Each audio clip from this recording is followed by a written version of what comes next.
Bapak-bapak, ibu-ibu, saudara-saudara kaum muslimin rahimakumullah. Di dalam kehidupan kita sebagai seorang muslim, minimal 5 kali dalam sehari semalam kita mendengar seruan untuk mendirikan solat yang disebut azan. Ada kalimat menarik di dalam kalimat azan itu, yakni seruan hayya 'alal falah, marilah menuju kepada keberuntungan, marilah meraih kemenangan. Seruan ini adalah kecenderungan dari setiap manusia, apapun warna kulitnya. Artinya, setiap orang dalam hidup selalu ingin meraih dan mencari kemenangan. Kemenangan akan melahirkan kepuasan batin, dan kepuasan batin memberikan kebahagiaan. Sedangkan kekalahan melahirkan penderitaan batin, dan penderitaan batin menjerumuskan seseorang di dalam berbagai bentuk kerugian. Jikalau inilah seruan azan, maka masalahnya ialah apa yang menyebabkan kita meraih kemenangan. Al-Quranul Karim memberikan tuntunan dan ajaran kepada kita bahwa orang-orang yang memperoleh kemenangan itu tidak lain adalah orang-orang yang bertakwa. Hanyalah mereka yang bertakwa kepada Allah Subhanahu wa ta'ala pada akhirnya akan tampil sebagai pemenang. Lalu siapa orang yang bertakwa itu? Dijelaskan dalam awal-awal Al-Baqarah, orang yang bertakwa yang akan meraih kemenangan. Pertama, allazina yu'minuna bil ghaib, yaitu orang-orang yang beriman kepada yang gaib, percaya bahwa ada alam yang gaib, alam yang abstrak, alam yang tidak bisa dijangkau oleh salah satu daripada panca indera kita. Mereka percaya dan beriman kepada adanya malaikat, beriman kepada adanya iblis dan jin, beriman kepada adanya alam kubur, beriman kepada adanya alam mahsyar, beriman kepada adanya alam akhirat, beriman kepada adanya surga dan neraka. Beriman bukan cuma sekedar beriman dalam ucapan bibir saja, tetapi beriman yang nilai iman itu mampu mewarnai gerak dan gaya hidupnya. Iman yang meresap sampai ke tulang sumsum, kemudian memberikan dampak positif di dalam kehidupan manusia. Alam, kita tahu, adalah sesuatu yang selain Allah, dan Allah bukanlah alam. Apapun namanya selain daripada Allah, itu adalah alam. Alam pada hakikatnya terbagi menjadi dua. Ada alam syahadah, alam nyata, alam konkret, alam yang bisa dijangkau oleh salah satu indera kita.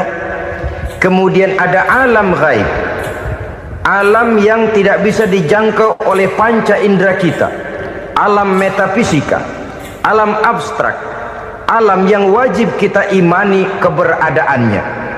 Kita percaya bahwa malaikat itu ada, kita percaya kepada jin, bahwa jin itu ada, kita percaya kepada adanya iblis dan setan.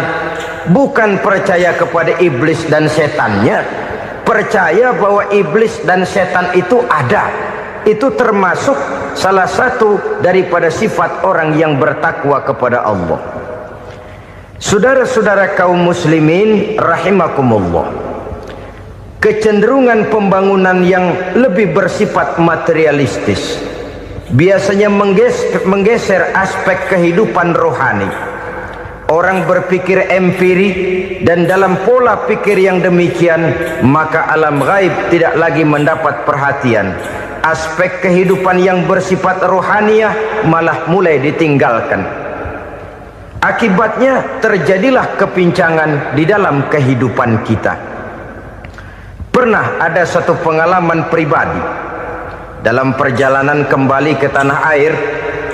Dalam pesawat di sebelah kanan saya duduklah seorang Jerman namanya Heiner Simonsen. Iseng saya ajak kenalan, saya ajak ngobrol, saya tanya dia. Saya bilang, Mas Heiner ini, kalau pesawat yang kita tumpangi ini jatuh ke bawah, kira-kira apa yang bakal terjadi, Mas? Dia bilang, kita semua akan mati. Begitu? Iya. Oke. Apa itu mati? Tanya saya. Dia bilang, untuk tahu apa itu mati, kita harus tahu lebih dahulu apa itu hidup. Saya pikir nih bule bisa ngomong juga.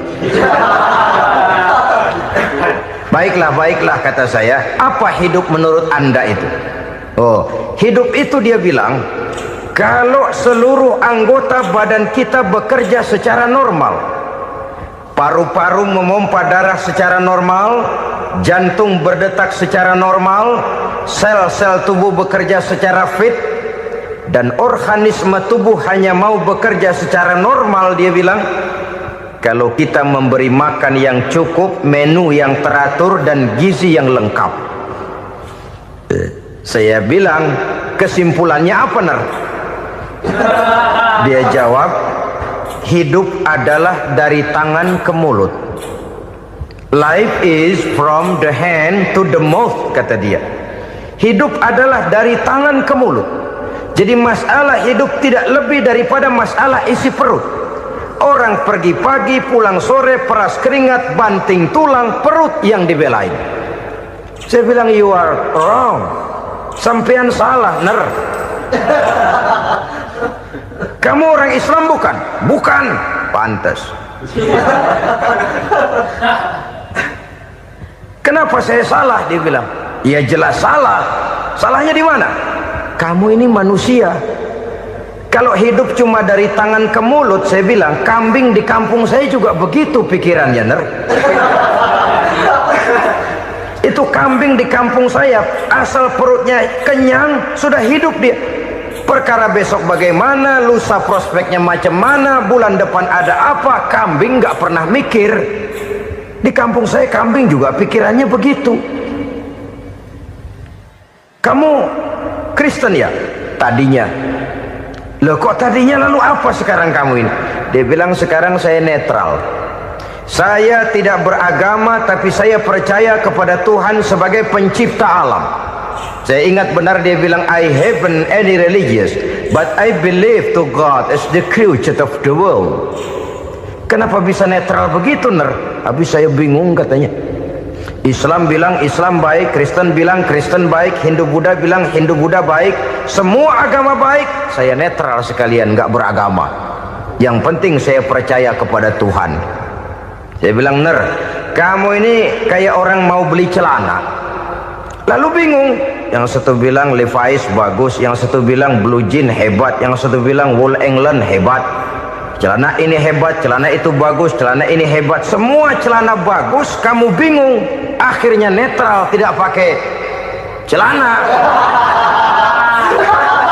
Itu juga salah. Saya pikir-pikir, kemudian saya melihat bahwa dua pola berpikir Heiner ini nampaknya sudah mulai menggejala di lingkungan masyarakat bangsa kita. Disadari atau tidak, secara jujur kita harus berkata, dua pola pemikiran Heiner ini mulai berkembang di tengah masyarakat bangsa kita. Pertama, pola pikir materialisme. Hidup adalah dari tangan ke mulut. Masalah hidup tidak lebih masalah isi perut. Itu yang perlu dibela, dan disitulah arti kehidupan. Pergi pagi, pulang sore, peras keringat, banting tulang untuk mempertahankan perut. Kalau sudah kemari cara orang berpikir, maka buat apa percaya kepada yang gaib? Untuk apa sholat? Untuk apa puasa? Untuk apa zakat? Untuk apa menghadiri majelis taklim? Tanpa kepercayaan kepada yang gaib, hidup berjalan menurut alur empiris dan materialis. Kalau sudah ke sana cara orang berpikir, biasanya orang lalu cenderung menghalalkan segala cara. Hanyalah orang yang percaya bahwa akhirat ada, hanyalah orang yang percaya bahwa alam kubur itu ada, hanyalah orang yang percaya bahwa malaikat itu ada, hidupnya akan lebih terarah dan terkendali. Karena kepercayaan kepada yang gaib, yang merupakan fase daripada kehidupan setelah hidup yang sekarang ini, mewarnai gerak pribadi seseorang di dalam dia melakukan kegiatan hidupnya.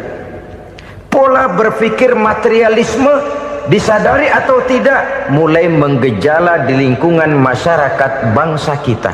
Hidup tidak lebih dari urusan tangan ke mulut, mulut ke tangan, tangan ke mulut. Asal perut sudah kenyang, hiduplah sudah. Perkara bagaimana prospek hari yang akan datang, bagaimana akhirat, tidak jadi persoalan. Ini yang oleh Nabi diperingatkan, ad-dunya sijnul mu'min wa jannatul kafir. Dunia adalah penjara bagi orang beriman dan surga bagi orang kafir. Dulu di zaman Belanda hadis ini pernah disalah tafsirkan, disalah artikan, digunakan sebagai senjata untuk mengkebiri dan membuat impoten umat Islam. Sudahlah umat Islam gak usah macam-macam, kata Belanda. Dunia ini kan penjara buat orang Islam, surga buat orang kafir. Di penjara jangan bertingkah.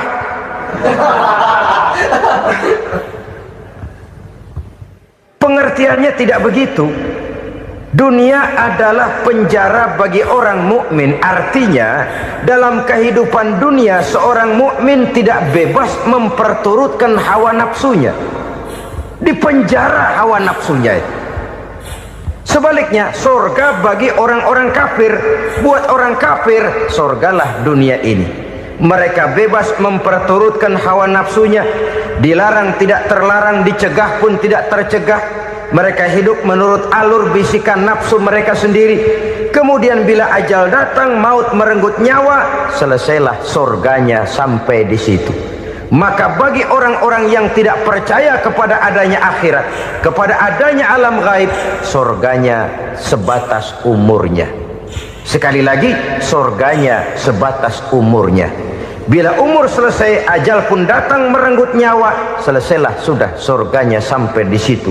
Alangkah pendeknya perjalanan orang-orang yang tidak percaya kepada alam gaib ini. Bagi kita mukmin, jikalau kita mampu memenjarakan hawa nafsu, kita bisa bahagia di dunia ini. Dan Islam memang tidak menyuruh kita sengsara di dunia.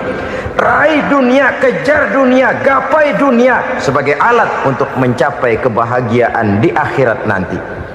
Hidup adalah satu perjalanan panjang yang terbentang sejak kita terlahir dari alam rahim sampai kepada alam akhirat nanti. Andai kata kita gagal meraih kebahagiaan di dunia, toh kita masih punya akhirat. Tapi jangan jadi dalil yang melemahkan semangat. Biarin dah kita di dunia kebelangsak, yang penting akhirat. Akhirnya dunia benar-benar kebelangsak. Bagaimana dunia ini bisa kita raih, dan bagaimana meraih dunia untuk menunjang kepentingan akhirat nanti. Yang kedua, dari pikiran Heiner yang saya lihat menggejala di lingkungan masyarakat bangsa kita, timbulnya manusia-manusia netral. Seolah-olah Tuhan yes, agama no. Sama Tuhan percaya, agama ogah. Tuhan ngangguk, giliran agama godeng. Padahal hampir dalam setiap ayat dalam Quran, kata-kata amanu biasanya bergandeng dengan wa amilus sholihat. Iman dan amal soleh. Ini sebagai isyarat Tuhan dan agama jangan pernah dipisah-pisah. Apabila kita bertuhan, maka kita harus beragama. Apabila kita beragama, maka agama itu harus bersumberkan dari Tuhan yang kita imani itu. Tidak mungkin kita pisah, Tuhan yes, agama no. Sama Tuhan percaya tapi agama bikin sendiri. Sembayangnya cukup bengong 2 jam madep ngulon.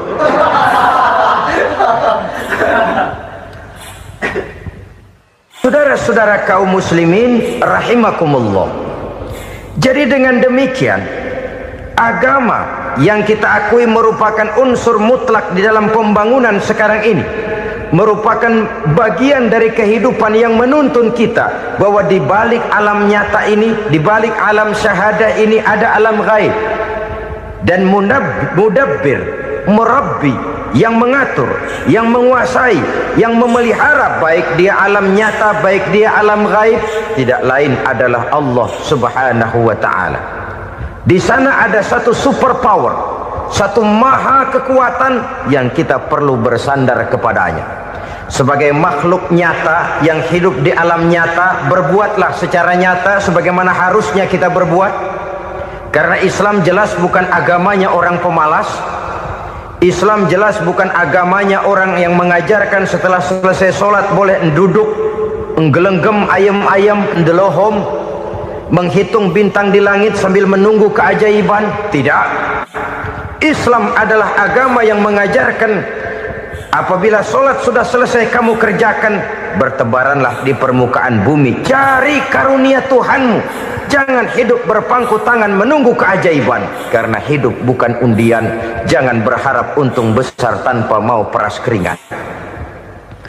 Tapi di sebalik itu toh kita juga harus yakin bahwa di sisi usaha nyata yang kita lakukan ada satu super power, satu maha kekuatan gaib yang menentukan berhasil dan tidaknya usaha kita. Kepercayaan kepada hal semacam inilah yang mendorong kita untuk mempunyai sandaran vertikal, agar jikalau usaha ini berhasil, kita tidak lupa diri dan lupa daratan. Jikalau usaha ini gagal, kita tidak putus asa dan buruk sangka, tidak cupik pandangan dan sempit hati, tapi mampu melihat persoalan dengan kacamata putih sambil husnuzon kepada Allah Subhanahu wa ta'ala. Kita percaya malaikat itu ada yang namanya Raqib dan Atid, mengawasi gerak hidup kita sampai kepada gerak hati kita. Ini memberikan sugesti agar kita berhati-hati, tidak sejengkal tanah pun kita bisa berlindung dari pengawasan Raqib dan Atid. Ada Munkar Nakir yang akan menyoal kita di alam kubur. Ada malaikat Malik, penjaga neraka. Ada malaikat Ridwan yang menjaga surga. Kita percaya kepada adanya jin, kita percaya kepada adanya setan, iblis. Percaya kepada adanya, bukan mempercayai si setan, si iblis lalu menjadikannya sebagai teman. Tidak.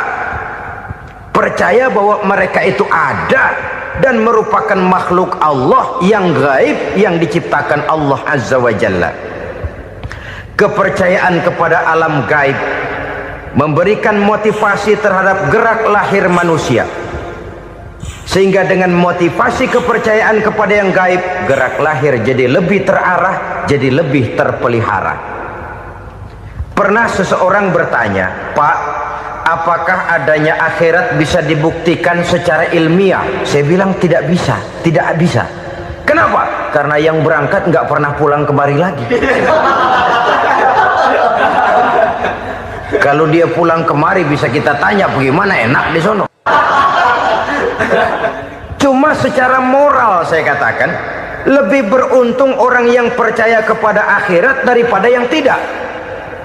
Sekarang saudara percaya akhirat ada, lalu saudara baik-baik di dunia, sholat, puasa, zakat, menolong orang lain, menebarkan kebajikan.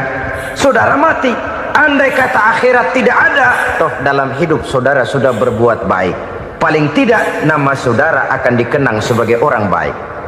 Sebaliknya, saudara percaya, kata saya, bahwa akhirat tidak ada, lalu hidup semau-maunya, tenggelam dalam maksiat dan munkarat, menentang Allah, tidak mau ruku dan sujud, lalu saudara mati, kemudian akhirat ada, ayo mau apa?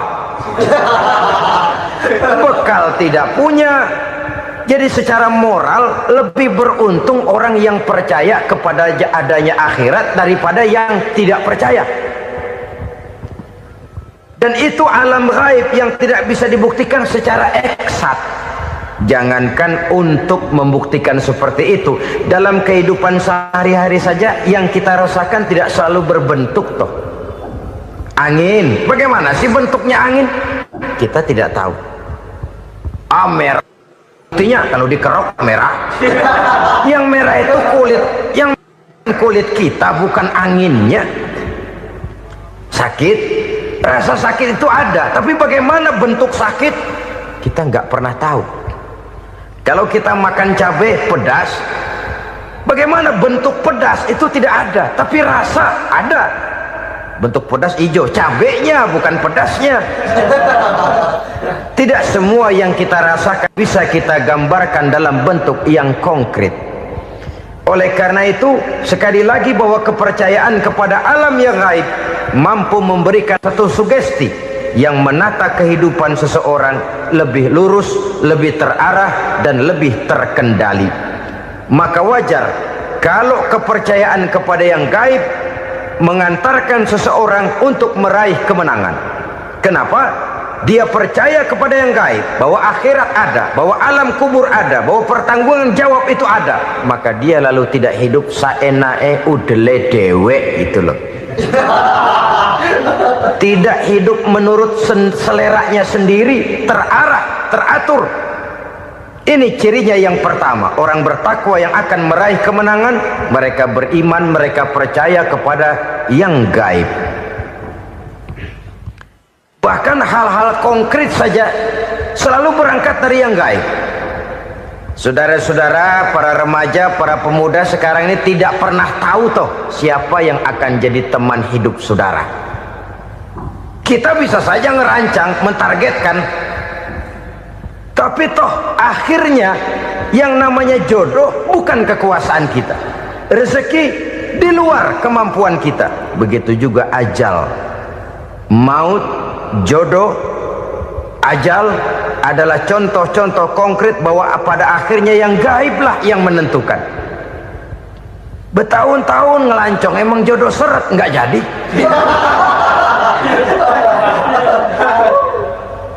Begitu kenal baru setengah malam nginep ditangkap hansip kan. Hal-hal semacam itu kadang-kadang kita berpikir suuzon, gile, perempuannya cakep banget, lakinya rebek amat. Memang begitulah jodohnya. Memang begitulah jodohnya.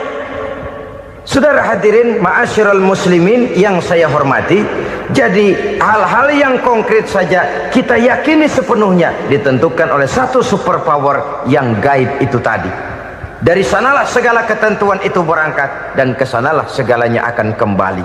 Maka kepercayaan kepada yang gaib meluruskan gerak hidup seseorang dan itu akan mengantarkan dia kepada meraih kemenangan. Satu. Yang kedua, wa yuqimuna shalah.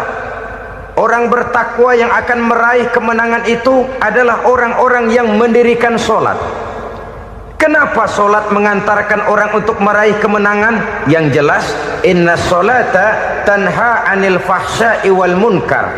Sholat mampu mencegah manusia dari perbuatan keji dan munkar. Banyak filsafat hidup yang terkandung di dalam sholat ini. Sejak kita wudhu sampai kita menghadap ke arah kiblat, sampai kita melakukan gerak-gerak sholat, bacaan-bacaan yang ada di dalam sholat, lalu sampai kepada mengucapkan salam. Banyak filsafat hidup yang terkandung di dalam sholat. Umpamanya saja, setelah takbiratul ihram mulai kita dengan sholat dalam posisi berdiri, diajarkan dalam kitab-kitab fikih agar kita melihat ke arah tempat sujud. Ini kan filsafat kehidupan. Kalau kamu sholat dalam posisi berdiri, lihat tempat sujud. Jangan sholat mata jelalatan, sebab nanti bisa mengurangi kekhusyuan. Jadi wajar kalau yang dikatakan bahwa yang paling afdol adalah shaf yang di depan. Kenapa? Secara harfiah pengertiannya akan lebih mengundang kekhusyuan. Kenapa? Kalau kita di shaf paling depan di masjid umpamanya paling banter kita lihat tembok. Tapi kalau kita shaf di tengah atau di belakang, orang-orang di depan kita pun akan kelihatan. Yang bajunya loreng, yang bajunya genggang, yang bajunya macam-macam. Kita lihat, kadang-kadang kita pikirin, ada yang bajunya bolong. Kita sholat tapi dalam hati, nih orang bajunya robek yang nggak tahu apa. Ada saja hal-hal yang mengusik kekhusyuan kita. Oleh sebab itu diajarkan dalam posisi berdiri, lihat, arahkan pandangan matamu kepada tempat sujud. Ini kan filsafat kehidupan. Maksudnya apa? Kalau lagi diri lihat dong tempat sujud. Kalau udah di atas ingat dong sama yang bawah. Kalau sudah tinggi ingat dong dari mana kamu berangkat. Kalau sudah berkuasa bantu dong yang lemah. Kalau sudah kaya santuni dong yang miskin. Kalau sudah alim bimbing dong yang awam. Ini filsafat kehidupan. Dalam posisi berdiri kau lihat tempat sujud. Ini akan melahirkan kepekaan sosial di mana seseorang mau tahu kepada orang lainnya. Bagaimanapun kaya kita, tinggi pangkat dan jabatan kita, jikalau hidup hanya untuk kepentingan perut sendiri saja, rasanya belum membawa manfaat di dalam kehidupan kita. Tapi efek yang tertinggi sesungguhnya, solat mencegah manusia dari perbuatan keji dan munkar. Perbuatan keji dan munkar walaupun kelihatannya mendatangkan uang, membawa keuntungan, tapi itu keuntungan semu, keuntungan sementara. Dengan menipu orang lain kita bisa dapat untung, tapi tidak membawa berkah. Dan itu adalah kerugian besar dalam kehidupan kita. Maka untuk meraih kemenangan harus dimulai dengan membentuk kepribadian yang tegar, memiliki sandaran vertikal yang langsung kepada Allah Subhanahu wa ta'ala. Dan itu hanya bisa kita tempuh melalui jalur ibadah formal yang sudah ditentukan Allah, yakni solat yang 5 waktu.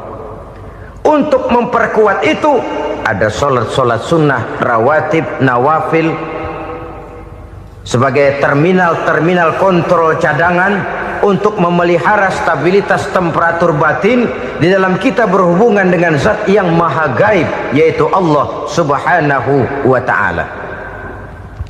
Orang sering bertanya, Pak, itu tetangga saya nggak sholat, duitnya nggak habis-habis, Pak. Nggak sholat tapi mobilnya tambah terus. Nggak sholat tapi usahanya makin maju. Tapi di sisi lain ada orang yang rajin sholat, rezekinya butak bener. Anaknya mana kurus, mana korengan. Saudara hadirin ma'asyiral muslimin rahimakumullah. Harus saya katakan bahwa solat memang bukan untuk cari duit. Solat adalah sandaran vertikal kita kepada Allah. Sedangkan soal rezeki itu berkaitan dengan sifat Allah maha pengasih dan maha penyayang. Allah maha pengasih, siapapun dikasih kalau mau usaha. Allah maha penyayang, tidak semua orang disayang oleh Allah Azza wa Jalla. Dan belum tentu banyak harta itu merupakan nikmat. Mungkin juga istidraj. Artinya istidraj itu dikasih tapi diambulin, kalau bahasa Betawinya itu. Dikasih tapi diambulin, itu bukan merupakan nikmat sesungguhnya, lebih merupakan azab dari Allah Subhanahu wa ta'ala.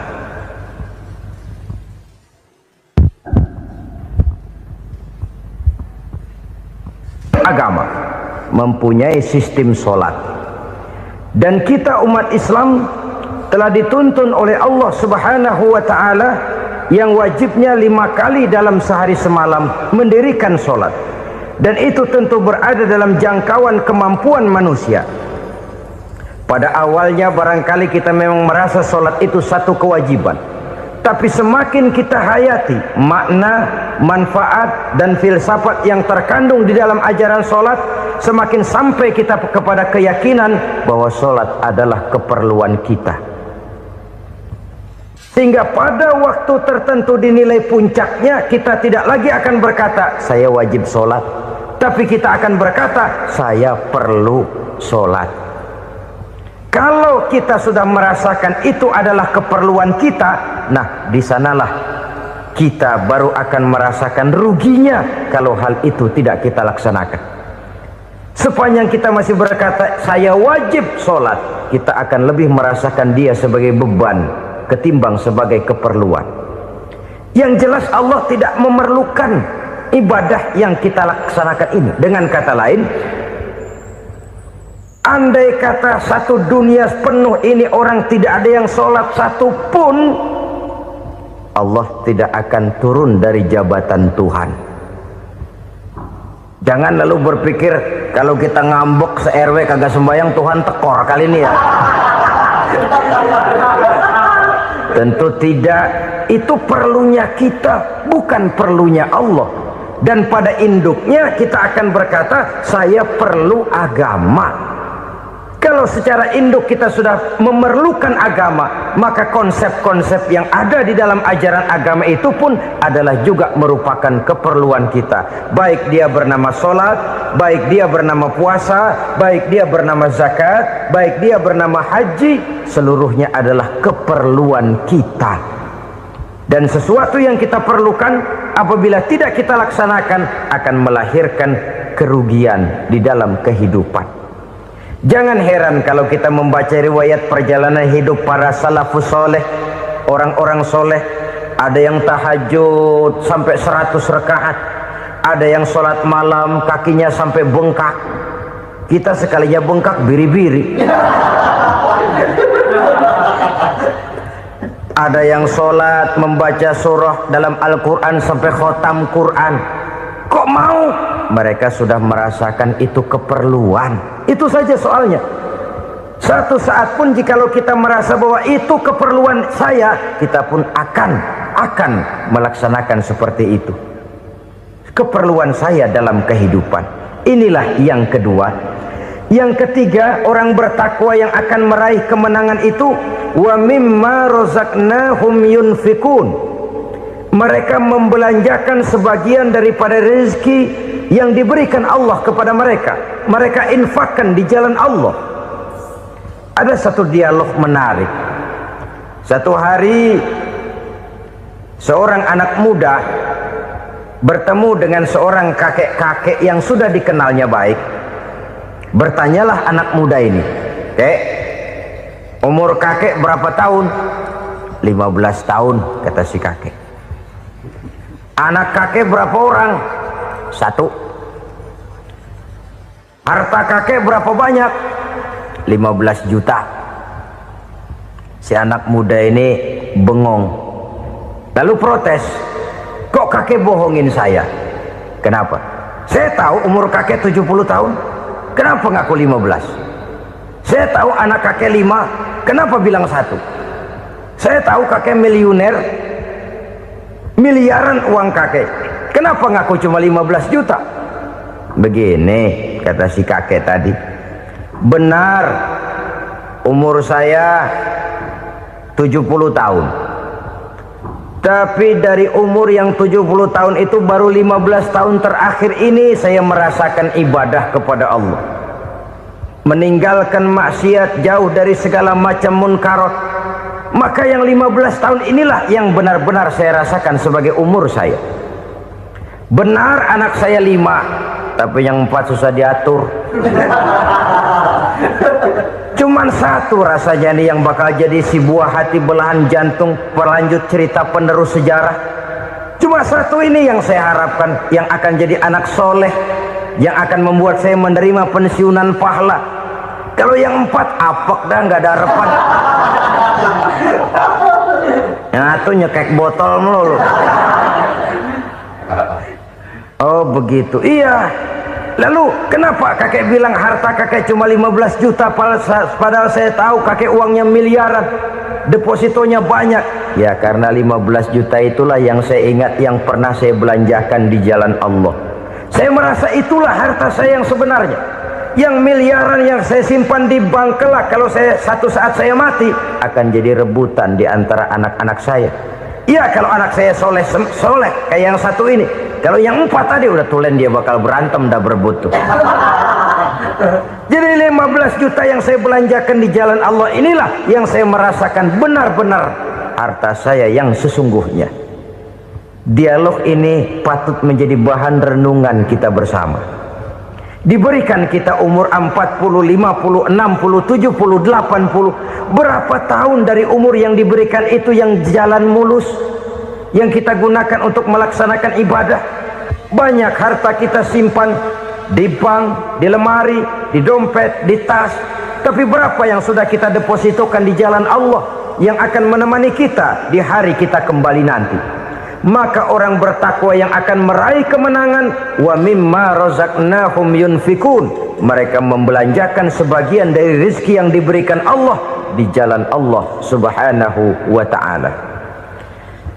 Ma'asyiral muslimin rahimakumullah, zahirnya memang kita memberikan kepada orang lain, tapi hakikatnya kita menyimpan untuk diri kita sendiri. Kita memberikan kepada yatim piatu 25.000, zahirnya kita memberikan si yatim, hakikatnya kan kita cuma nyimpan. Saya berikan, titip kepadamu, ini untuk saya di akhirat. Kau boleh belikan baju, kau boleh belikan untukmu makan, kau boleh bayarkan sekolahmu, ini untuk saya. Hakikatnya kita nyumbang masjid 1 juta, zahirnya kita berikan kepada panitia masjid, tapi hakikatnya kan cuma titip 1 juta ya, untuk saya di alam kubur nanti. Silahkan kau boleh belikan semen, ini uang, belikan besi, belikan pasir, saya cuma sekedar titip untuk kepentingan saya. Hakikatnya kita cuma sekedar menitip. Sebagaimanapun pada hakikatnya, apapun yang kita miliki dalam kehidupan kan cuma sekedar hak guna pakai, bukan hak milik mutlak. Harta kita, rumah kita, kendaraan kita, kebun kita, pabrik kita, hak guna pakai saja. Hak milik mutlak cuma untuk Allah subhanahu wa ta'ala. Saudara-saudara kaum muslimin rahimakumullah, ini yang ketiga. Kemudian yang keempat, orang-orang bertakwa yang akan meraih kemenangan, allazina yu'minuna bima unzila ilaika, mereka yang beriman, mereka yang percaya kepada apa yang telah diturunkan kepadamu Muhammad, ay Al-Quran, yakni Al-Quranul Karim. Setelah percaya kepada yang gaib, mendirikan solat, kemudian menginfakkan sebagian dari rezeki yang diberikan Allah, mereka juga lalu percaya kepada yang diturunkan terhadap Nabi, yaitu tidak lain Al-Quranul Karim. Sekali lagi di sini, percaya bukan hanya sekedar percaya saja, tetapi percaya lalu menjadikan Al-Quran itu sebagai pedoman hidup. Sebab memang Al-Quran itu adalah GBHM, garis-garis besar haluan muslim. Apa yang harus kita lakukan, apa yang harus tidak kita lakukan, bagaimana mestinya kita bertingkah laku dan berbuat, seluruhnya tercantum di dalam Al-Quranul Karim. Itu sebabnya ketika satu hari Aisyah ditanya bagaimana akhlak Rasul, beliau menjawab, kana Rasulullah sallallahu alaihi wasallam khuluquhul Quran. Akhlak daripada Rasulullah tidak lain adalah Al-Quran. Jawaban simpel ini memberikan gambaran bahwa keseluruhan daripada konsepsi Quran sudah diterjemahkan dalam kehidupan Rasulullah sallallahu alaihi wasallam. Karena kita tahu akhlak adalah keseluruhan dari gerak hidup manusia, sejak ia berpribadi, berumah tangga, bertetangga, bermasyarakat, sampai kepada berbangsa dan bernegara. Al-Quran tetap memberikan sentuhan nilainya. Oleh karenanya, orang-orang yang bertakwa adalah orang-orang yang menjadikan Al-Quran sebagai pedoman dalam kehidupannya. Dan kita yakini Al-Quran diturunkan kepada Nabi Muhammad, bukan merupakan produk Nabi Muhammad. Isi dan redaksinya langsung dari Allah subhanahu wa ta'ala. Kemudian cirinya yang kelima, orang bertakwa yang akan meraih kemenangan itu, wa ma unzila min qablika. Tidak hanya sekedar percaya kepada yang diturunkan terhadap Nabi Muhammad, yaitu Al-Quran, mereka juga percaya kepada apa yang pernah diturunkan kepada para nabi, kepada para rasul sebelum Nabi Muhammad. Percaya kepada adanya suhuf, percaya kepada adanya Taurat, percaya kepada adanya Injil, percaya bahwa Allah dahulunya sudah menurunkan Taurat kepada Musa, percaya bahwa Allah sudah menurunkan Injil kepada Isa, percaya Injil ada, Taurat ada, diturunkan Allah untuk Isa dan Musa, tetapi tidak wajib mengamalkannya karena kita sudah diberikan Al-Quranul Karim. Ini yang perlu saya garis bawahi. Kita percaya Allah telah menurunkan Injil dahulu kepada Isa.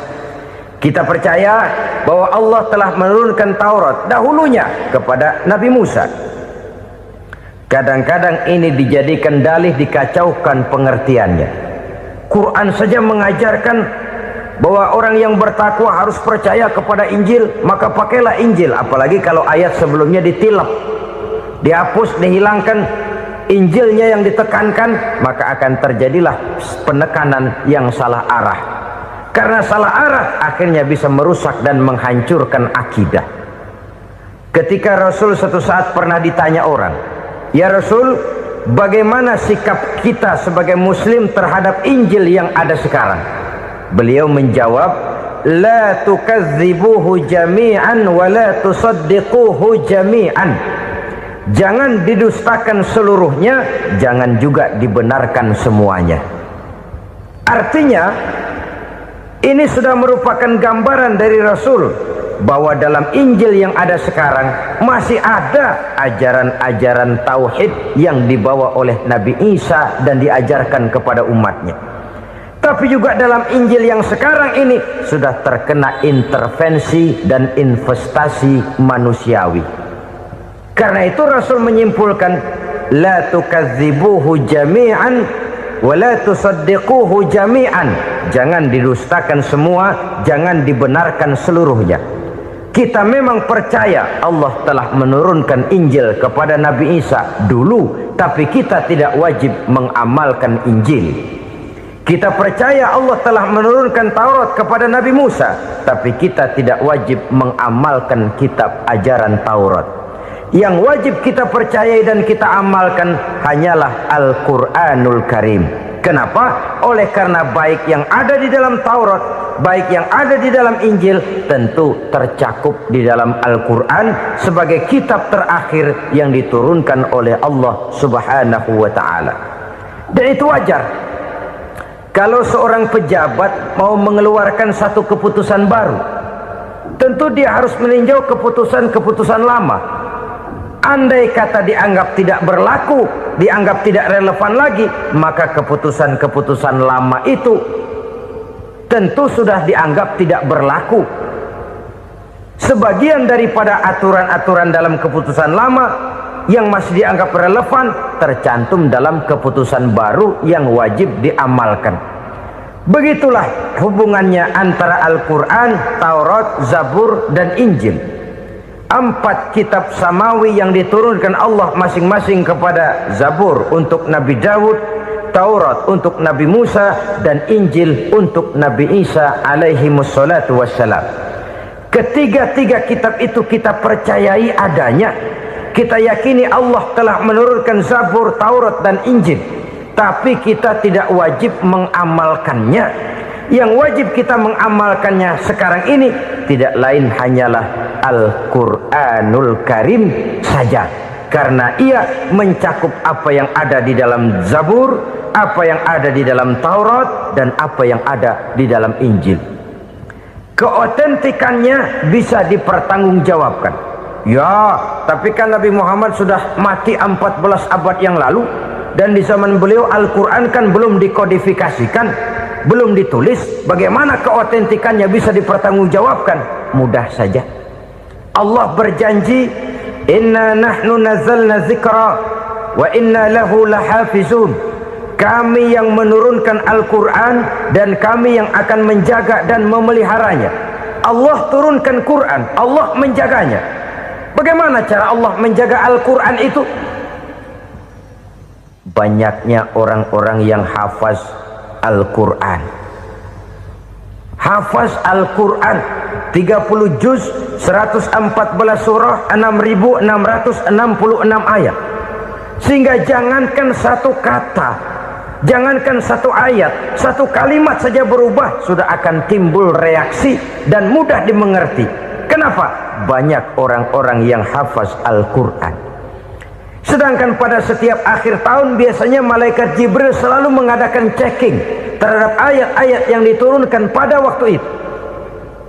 Di zaman Nabi sendiri sudah ada usaha kodifikasi. Dan yang lebih luar biasa lagi, sampai hari ini tidak seorang pun mampu membuat satu ayat saja semacam Al-Quran. Ke bahasa manapun dia diterjemahkan, naskah aslinya tetap ikut, rujukan dasarnya tetap ada. Berdasarkan itu, maka tidak mungkin terjadi penyelewengan terhadap atau pemalsuan terhadap ayat-ayat Al-Quranul Karim. Kesuciannya, keotentikannya, kemurniannya bisa dipertanggungjawabkan. Ma'asyiral muslimin rahimakumullah. Oleh karenanya, konsepsi dasar daripada ajaran Islam ini memang tidak lain adalah Al-Quran dan Sunnah. Isi daripada agama Islam yang merupakan iman, Islam dan ihsan, konsepsi dasarnya tidak lain adalah Al-Quran dan Sunnah Rasulullah Sallallahu Alaihi Wasallam. Maka yang kita perlukan sekarang ini adalah terjemahan Al-Quran di dalam kehidupan kita. Dengan demikian, maka gaya kehidupan yang lebih Qurani itulah yang kita dambakan. Kita perlu memang terjemahan Quran dalam bahasa Inggris, dalam bahasa Belanda, dalam bahasa Jepang, tapi yang lebih kita perlukan adalah terjemahan Quran di dalam kehidupan kita. Konsekuen, tidak memanipulasi, ringan sama kita jinjing, berat sama kita pikul. Jangan kalau lempengan ayat Quran tuh kira-kira enak diamalin, keras teriakan kita. Giliran kira-kira ayat Quran itu mukul kepala kita sendiri, diam kita. Itu ciri yang pernah disindir Allah dalam awal-awal Baqarah juga. Ciri beragamanya orang yang munafik. Kullama adha'a lahum masyawfih, kata Allah. Wa iza azlama alaihim qamu. Apabila terang mereka jalan, apabila gelap mereka berhenti. Artinya, kalau kira-kira di Islam nguntungin, rame-rame pada teriak Islam. Tapi ketika diminta untuk berjuang, ketika dituntut untuk berkorban, rame-rame mengundurkan diri. Nasib agama tidak ubahnya seperti daun pisang yang dikait orang di tepi jalan lantaran tak berpayung di ketika hari hujan. Manakala hujan usailah sudah, daun itu pun dicampakkan di tepi jalan, diinjak pula orang nan lalu. Artinya, orang menjadikan agama cuma sebagai lipstick, decoration only, tidak konsekuen. Hanya pada saat-saat kelihatannya Islam membawa keuntungan, rame-rame orang teriak-teriak tentang Islam. Tapi jikalau diminta berjuang, jikalau dituntut untuk berkorban, biasanya rame-rame juga mengundurkan diri. Jangan heran kalau mayoritas hitungan kita, tapi minoritas peranan kita.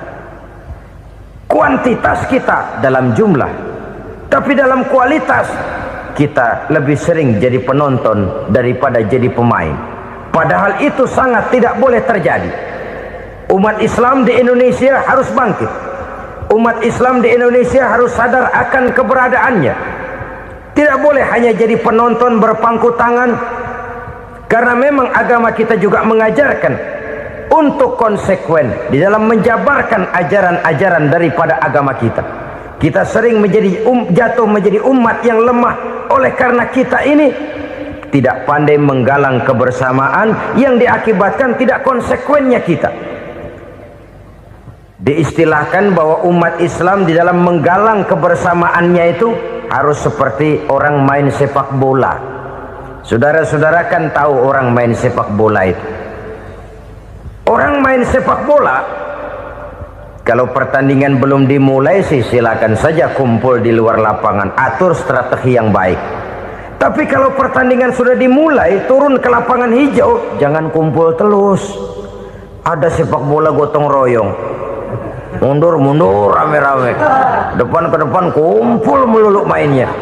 Kalah. Orang main sepak bola itu ya harus ada penyerang tengah, harus ada penjaga gawang, harus ada strikernya, harus ada kiri luarnya, kanan dalamnya yang jadi backnya. Posisi boleh bermacam-macam, tapi yang penting saling ngoper untuk menggolkan gawang lawan. Begitulah umat Islam ini. boleh ada yang jadi pejabat, boleh ada yang jadi pengusaha, boleh ada yang jadi petani, silakan ada yang jadi seniman, ada yang jadi penyair, ada yang jadi artis sekalipun. Tapi kalau sudah berhasil menguasai bola, jangan lupa operannya. Operan itu yang langka. Kita ini muslim kadang-kadang kalau sudah memegang menguasai bola, kalau belum mau mampus, belum mau ngoper. Nanti kalau sudah nggak punya bola, baru mau ngoper. Kalau sudah dengar-dengar mau dekat pensiun, baru mau jihad, baru mau berjuang, baru mau ngurus pesantren. Tanda tangan sudah tidak laku, memo sudah tidak dihargai, baru mau berjuang. Kemarin kemana mas? Kita tidak pandai memanfaatkan posisi. Dengan kata lain, kalau kembali kepada persoalan kita, konsekuensi kita terhadap agama yang kita anut ini belum ideal. Kita masih lebih sering berislam ini pada saat-saat yang menurut perhitungan kita membawa keuntungan. Tapi kalau diminta berjuang, dituntut berkorban, yang itu pun hakikatnya adalah untuk kepentingan kita juga. Allah tidak pernah menuntut kita untuk jihad bagi kepentingan Allah, itu tidak.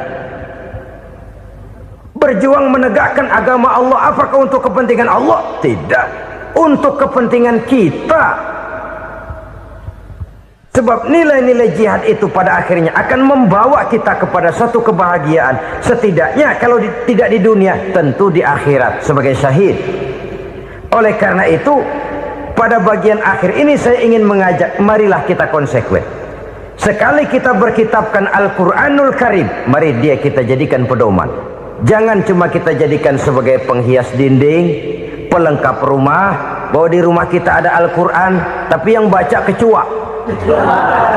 Habis pada bolong tuh Quran. Yang penting kan punya Quran. Ditaruh di pintu rumah, biar apa? Biar kuntilanak kagak masuk katanya. Ya apa itu nasib Quran, cuma kerjanya jaga pintu, ngusir kuntilanak, ngusir memedi. Bagaimana kita hidup menurut tuntunan Al-Quran? Kadang-kadang tidak pernah menjadi masalah bagi kita. Maka bagaimanakah Al-Quran akan mungkin membawa keberkahan dalam hidup kalau ajarannya kita injak-injak dalam keseharian kita? Mewujudkan gaya hidup yang lebih Qurani, itulah yang akan kita rintis di dalam kehidupan kita, bertahap, step by step, menurut kemampuan yang ada pada kita. Jika jalan ini tidak bisa kita selesaikan, percayalah akan ada generasi penerus yang akan melanjutkan usaha dan cita-cita mulia itu. Jadi percaya kepada Taurat, percaya kepada Injil, sekadar percaya Allah dahulunya sudah menurunkan itu, tapi kita tidak wajib mengamalkannya. Kenapa? Generasi Injil masa berlakunya sudah kedaluarsa. Taurat masa berlakunya sudah kedaluarsa. Injil pernah berlaku untuk orang Nasrani di zaman Nabi Isa. Taurat pernah berlaku untuk orang Yahudi di zaman Nabi Musa. Setelah generasinya berlalu, datang Rasul penutup yang membawa Al-Quranul Karim, maka Al-Quran itulah yang berlaku menjadi pedoman sampai hari akhir nanti. Jangan jauh dari Al-Quran, karena apabila ini kita lakukan, maka kita akan kembali kepada satu gaya hidup yang jauh dari tuntunan agama, dan itu artinya kita akan semakin jauh untuk meraih kemenangan. Saudara-saudara kaum muslimin rahimakumullah, yang keenam, yang terakhir, orang-orang bertakwa yang akan meraih kemenangan itu wabil akhirati hum yuqinun. Mereka percaya, mereka yakin seyakin-yakinnya akan adanya hari akhir,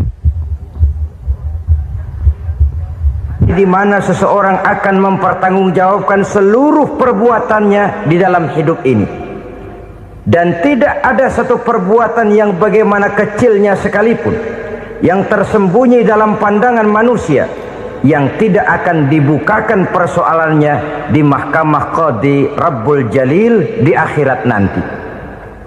Itulah sebabnya maka percaya kepada akhirat disebut secara khusus. Padahal di awal tadi sudah dijelaskan yu'minuna bil ghaib, percaya kepada alam gaib, dan alam gaib ini termasuk akhirat. Kenapa pada bagian akhir disebut lagi akhirat? karena ternyata bahwa kepercayaan kepada adanya akhirat merupakan induk dari kepercayaan terhadap adanya malaikat, setan, jin dan lain sebagainya, dan akan lebih memberikan sugesti dalam kehidupan manusia untuk meluruskan gerak hidupnya. Jikalau satu saat tergerak hati akan berbuat kejahatan, ingin mencuri, sadarlah, awas ada akhirat. Sebab kalau kita cuma teriak awas ada polisi, itu cuma tertunda sementara, begitu polisi meleng embat. Kalau kita ingin berbuat jahat cuma berteriak awas ada hansip, cuma sementara ketika hansip itu ada.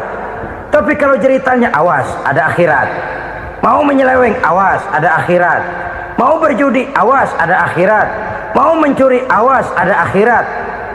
Keyakinan yang akan meluruskan gerak hidup manusia sehingga gerak itu jadi lebih terarah dan terkontrol, tidak merugikan baik diri sendiri, lebih-lebih orang lain. Ternyata bahwa kepercayaan kepadanya adanya hari akhirat sanggup menjadi sumber daya kontrol dari kehidupan manusia, sehingga ia tidak terjebak dalam perbuatan maksiat dan munkarat. Saudara-saudara kaum muslimin, inilah saja yang kita bicarakan pada pertemuan kali ini. Semoga Allah subhanahu wa ta'ala memberikan kekuatan zahir dan batin kepada kita untuk dapat meraih kemenangan dengan beriman kepada yang gaib, mendirikan solat, membelanjakan sebagian dari rezeki yang diberikan Allah, percaya kepada Al-Quran, beriman kepada kitab-kitab yang diturunkan sebelum Al-Quran, lalu meyakini adanya hari akhirat. Terima kasih.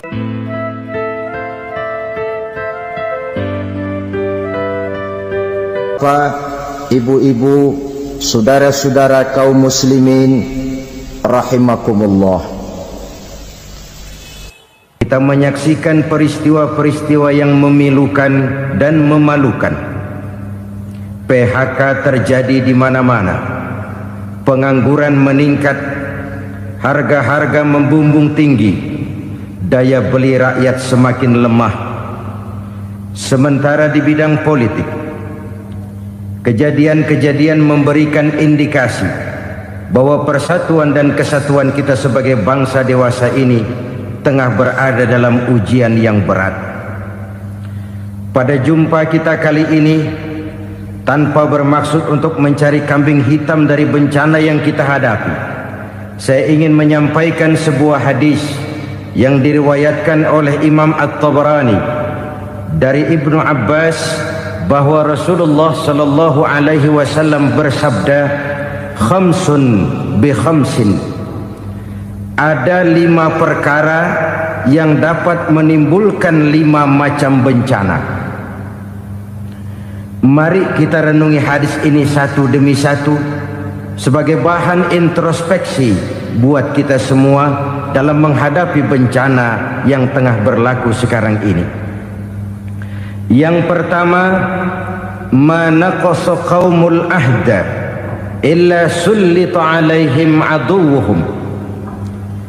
Apabila suatu kaum sudah mengingkari janjinya, maka mereka pun akan dikuasai oleh musuh-musuh mereka. Sederhana saja nampak kalimat dalam hadis ini. Apabila orang sudah mengingkari janji, mereka akan dikuasai oleh musuh-musuh mereka sendiri. Dan musuh kita yang paling utama saat ini adalah kemiskinan dan kebodohan. Kenapa itu terjadi? Karena kita mengingkari janji kita sendiri.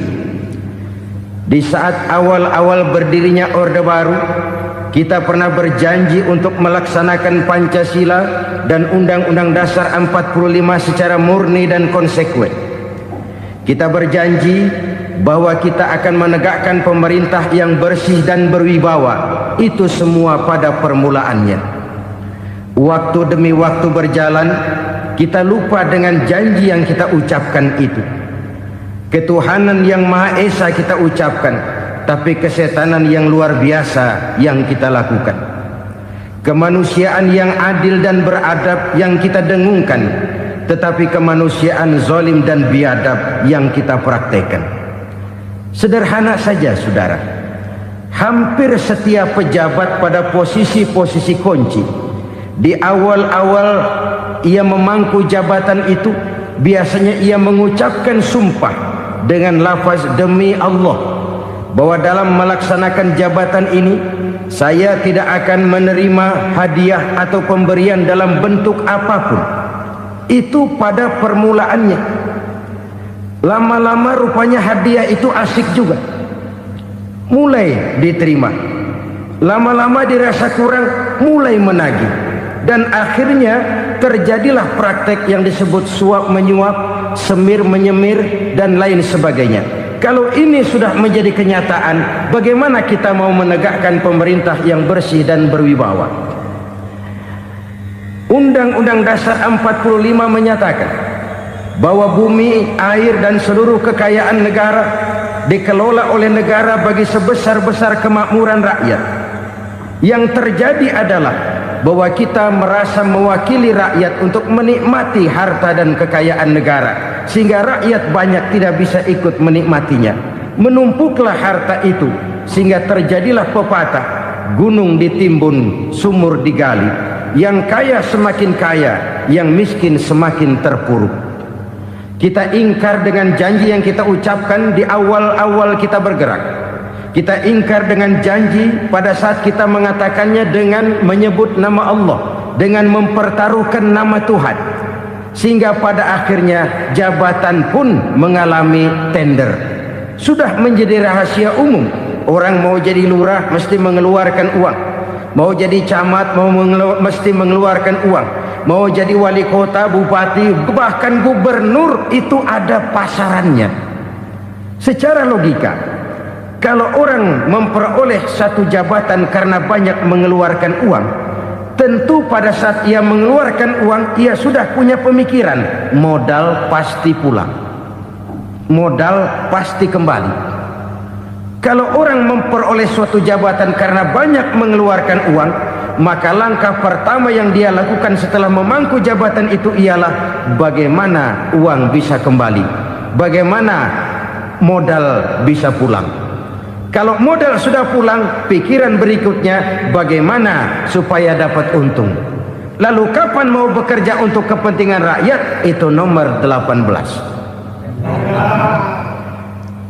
Kemudian kalau ada proyek-proyek besar, pertanyaannya ialah bukan apakah proyek ini bermanfaat bagi rakyat, apakah proyek ini layak untuk diteruskan, tetapi yang jadi pertanyaan paling utama ialah bagian saya berapa duit dari proyek ini. Kita bisa lihat proyek, mega proyek lahan 1 juta hektar di Kalimantan Tengah, triliunan rupiah, dan proyek itu gagal. SD Impres bulan ini diresmikan, bulan depan retak. Jembatan-jembatan bulan ini gunting pita, bulan depan runtuh. Kita ingkar dengan janji. Kita berkata kita bekerja untuk kepentingan rakyat, tapi kita tidak pernah mengenal rakyat itu. Apabila suatu kaum sudah mulai mengingkari janji, maka mereka akan dikuasai oleh musuh-musuh mereka. Akibatnya tersusunlah barisan-barisan sakit hati yang makin lama makin menjadi bola salju, menggelinding membesar, dan kemudian terjadilah hal-hal yang tidak kita inginkan lagi. Apabila suatu kaum sudah mengingkari janji, maka mereka akan dikuasai oleh musuh-musuh mereka. Ini penyebab bencana yang pertama. Kita tidak konsekuen. Tadinya kita dengan lantang teriak-teriak berantas korupsi, ganyang korupsi. Pada waktu kita belum mendapat kesempatan. Setelah kita naik punya kesempatan, rupanya korupsi enak juga dirasa. Terjadi pergeseran nilai, orang luntur, kehilangan idealisme awal. Lalu untuk menghibur-hibur diri, menutup-nutup kesalahan, kita gunakanlah pepatah bahwa tidak ada gading yang tak retak, bahwa kita harus mikul dhuwur mendem jero. Itu semua cuma sebagai dalih agar kesalahan kita tidak dibicarakan orang lain. Padahal kita sendiri yang mengingkari janji. Kita yang keluar dari komitmen awal kita. Kita berjanji melaksanakan Pancasila dan Undang-Undang Dasar 45 dengan murni dan konsekuen. Kita berjanji untuk menegakkan pemerintah yang bersih dan berwibawa. Namun dalam kenyataannya itu tidak kita laksanakan dengan sebagaimana mestinya. Kita bergeser, kita mengalami proses degradasi, peluncuran nilai, dan akhirnya terbentuklah barisan-barisan sakit hati yang semakin lama semakin membesar itu. Kita harus introspeksi. Memang kalau zaman sedang susah, biasanya kambing hitam laris, tukang kompor gentayangan. Itu dari dulu selalu mencari kambing hitam. Karena itu kita tidak bicara orang, kita tidak bicara siapa yang salah, kita bicara sistem, dan sistem itu bisa mengena siapa saja. Kalau orang sudah mulai mengingkari janji, bergeser dari komitmen awal, itu sudah mulai ia mengalami proses peluncuran, proses degradasi. Ini penyebab yang pertama. Kita tidak lagi konsekuen bahwa bumi, air, sumber daya alam adalah milik negara, dikuasai oleh negara, digunakan bagi sebesar-besar kemakmuran rakyat. Ternyata rakyat yang makmur itu tidak merupakan gambaran yang menyeluruh dari rakyat kita. Undang-undang dasar kita menganut ekonomi kekeluargaan, tapi yang kita praktekkan adalah ekonomi keluarga. Kalau bukan keluarga nggak dapat proyek. Kalau bukan keluarga nggak dapat macam-macam. Kekeluargaan kita rubah menjadi keluarga, timbullah penyakit nepotisme. Kita bergeser, kita ingkari janji, dan kita anggap kita atasnamakan rakyat. Rakyat cuma sekedar jadi address, rakyat cuma sekedar jadi alamat, tetapi kehidupan mereka tidak banyak berubah dan tidak banyak terangkat. Kaum muslimin rahimakumullah, ini penyakit yang pertama, penyebab bencana yang pertama. Yang kedua, kata Nabi, wa ma hakamu bighairi ma anzalallah. Apabila hukum yang diterapkan sudah tidak lagi bersumber dari hukum Allah, illa fasya fihimul faqru, maka akan bertebaranlah kemiskinan di mana-mana. Ini artinya apa? Apabila hukum tinggal sebuah stempel, apabila hukum sudah diatur menurut kepentingan, apabila hukum sudah tidak lagi ditegakkan secara adil, maka kemiskinan merambah di mana-mana. Hukum diatur menurut selera orang yang sedang berkuasa, maka yang benar bisa jadi salah, yang salah bisa jadi benar. Hukum dalam kenyataan hidup berlaku seperti pisau. Pisau itu kan saudara lihat, yang namanya pisau dimanapun itu tajamnya ke bawah, ke atas tumpul. Kalau hukum itu, kalau untuk rakyat, hukum itu tajam bukan main, cepat sekali dilaksanakan. Tapi giliran menengah ke atas, yang gedean dikit berbuat salah, hukum tompul. Hukum pura-pura tidak dengar. Akibatnya terluka rasa keadilan rakyat. Satu kasus rakyat diam, dua kasus rakyat diam, tiga kasus rakyat diam, kasus terakumulasi di hati rakyat. Luka rasa keadilan, dan itu menjadi sumber bencana. Penjarahan, kita tidak setuju itu, tapi kita harus melihat kausalnya. Itu kan tidak berdiri sendiri. Itu kan karena terlukanya rasa keadilan rakyat, melihat kesempatan ini tidak merata.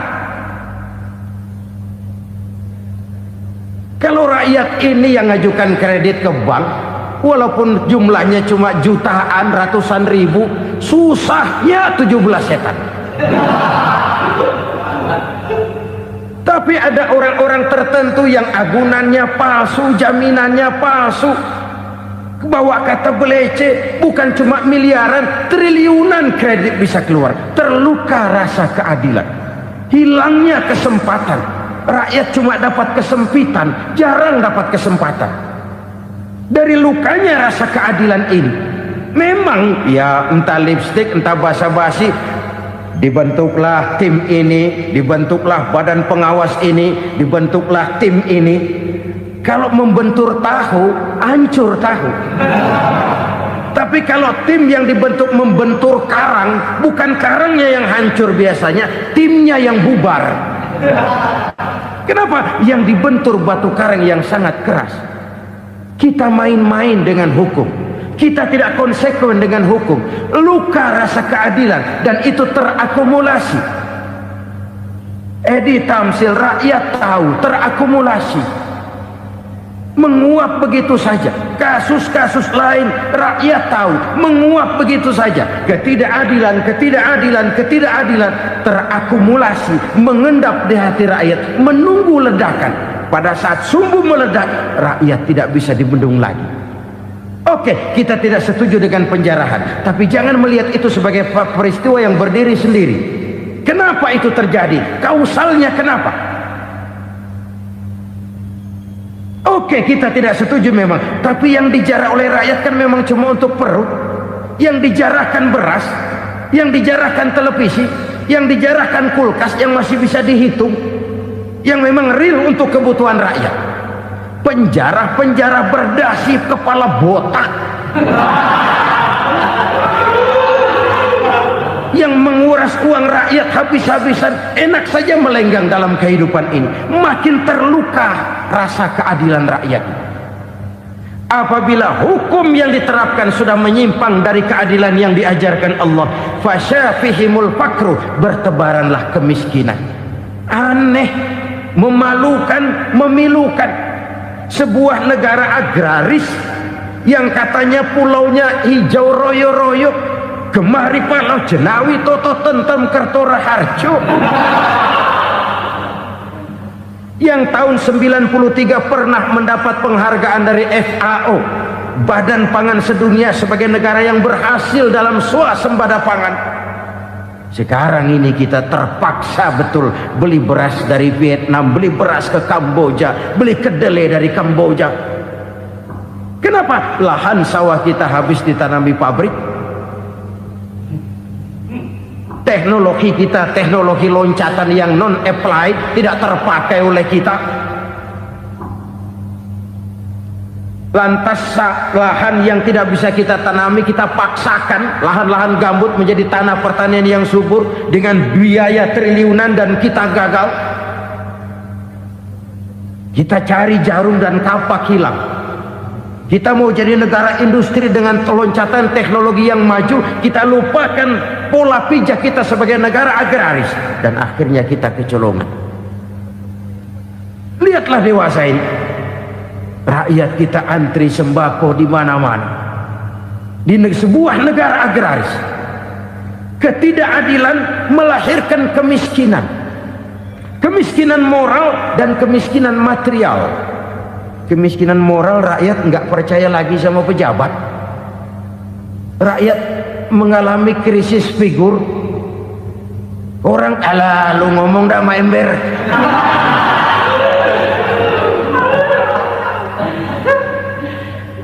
Penataran yang menghabiskan biaya miliaran itu melahirkan pejabat-pejabat korup. Pengawasan yang menghabiskan biaya miliaran itu ternyata impoten, mandul. Kemiskinan moral. Jujur saya berkata, saudara-saudara, setelah pintu reformasi dibuka, itu yang masuk memang macam-macam. Ada yang memang punya tujuan murni, konsekuen, dan punya konsep. Ada yang nunggu di tikungan, begitu mobil lewat nyamber pintu, berangkat ikut reformasi. Ada yang memanfaatkan momentum, mumpung, untuk nyampein unek-unek, ngerti nggak, pokoknya ngomong. Sehingga keadaan semakin rancu, kebingungan semakin menjadi-jadi, masalah yang paling urgent tidak terselesaikan. Sekarang ini orang berpikir mendingan jadi pala ular daripada jadi buntut macan. Buntut macan memang hebat macan, tapi kalau buntutnya cuma ugel-ugel di belakang buat apa? Mendingan jadi pala ular kecil juga nyaplok. Artinya ya biar kecil juga kalau punya partai kan gagah. Lalu rame-rame bikin partai kayak bikin arisan. Orang makin mengalami dislokasi. Semua mau jadi pahlawan, semua mau nomor satu, semua ngomong. Iya kalau bidangnya, kalau bukan makin rancu. Marilah lewat kesempatan ini saya mengajak kita untuk tahu diri. Biarkan politisi ngomong politik, biarkan ekonom menata ekonomi, biarkan praktisi bicara soal hukum, biarkan rakyat munajat, istighfar, mohon pertolongan Allah. Tahu diri kita. Kalau memang ayam, kukuruyuk aja dah. Kalau memang kucing, ayo ngeong. Kalau kambing, silahkan ngembe. Udah tahu ayam, ngeong bunyinya. Suaranya palas, orang nggak ngerti, bingung makin menjadi-jadi. Ibarat kesebelasan sepak bola bangsa kita sekarang ini, rame-rame mau bikin gol, kiper ikut nyerang sekarang. Memilukan dan bahkan memalukan. Wa ma hakamu bighairi ma anzalallah illa fasyafihimul fakru. Kalau hukum yang diterapkan sudah menyimpang dari keadilan yang diajarkan Allah, bertebaranlah kemiskinan di mana-mana. Coba sekarang ini yang punya duit bingung, apalagi yang kagak punya duit. Yang pengusaha gede ngeluh, apalagi yang pengusaha pas-pasan. Yang kagak punya beras, yang punya beras saja masih bingung, apalagi yang nggak punya beras. Ini sudah demikian merata. Dulu kita kagum mendengar konglomerat kelas buadak, kelas-kelas yang seakan-akan cuma ada dalam khayalan mereka, punya kekayaan miliaran dolar, triliunan. Sudahlah, seolah-olah nggak terjangkau sama kita. Weh, ternyata yang gede-gede itu juga gede utangnya. Dan rontok satu demi satu. Ternyata rakyat selama ini cuma dialamatkan, cuma dijadikan address. Rakyat yang tidak banyak ngerti persoalan ini harus menanggung hidup ini begini berat, harus menanggung beban hidup ini begini tinggi. Daya beli semakin lemah, semakin terpuruk dan terpuruk, sedang keadaan belum juga banyak berubah. Yang hutang sama luar negeri itu kan bukan rakyat kecil, Ciano. Yang banyak nyimpen dolar juga kan Ciano. Rakyat kecil bocah kampung mah jangankan nyimpen dolar, ngelihat juga tumben. Kemana kita mesti bercermin? Sekali lagi saya mengatakan maaf, kita tidak bermaksud mencari kambing hitam. Karena itu kita tidak bicara orang, kita bicara sistem, kita bicara keadaan. Beginilah yang dikatakan Nabi, penyebab timbulnya bencana, hukum yang ditegakkan tidak lagi berorientasi kepada keadilan, tapi berorientasi kepada kepentingan. Akhirnya bentuk hukum seperti pisau, tajam ke bawah, tumpul ke atas. Hukum cuma buat rakyat kecil, tetapi kelompok menengah ke atas kadang-kadang kebal dari perlakuan hukum. Maka bertebaranlah kemiskinan. Iya, kemiskinan moral berupa lukanya rasa keadilan. Kalau rasa keadilan terluka, orang kan nunggu kesempatan, saudara. Iya, dia nggak bisa ngomong, iya dia nggak sanggup action, iya dia nggak bisa tunjuk rasa, tapi hatinya kan kapan ada kesempatan, kapan ada waktu, tunggu. Hatinya mesti begitu. Sehingga begitu ada kesempatan, terjadilah hal-hal yang tidak terhindarkan. Dan itu ekses, bukan reformasi. Jangan seperti sebuah dialog saya dengan seorang abang beca. Saya bertanya, bang, ya, abang tahu nggak reformasi? Tahu. Ustaz, apa? Pembakaran. terus penjarahan, lalu perkosaan. Itu reformasi, itu yang saya lihat. Nah, itu yang dia lihat. Saya tentu tidak menyalahkan abang beca kita, karena memang itu yang dia lihat dan sejauh itu wawasannya. Tapi ini indikasi bahwa banyak rakyat kita yang belum bisa menggunakan kebebasan secara bertanggung jawab.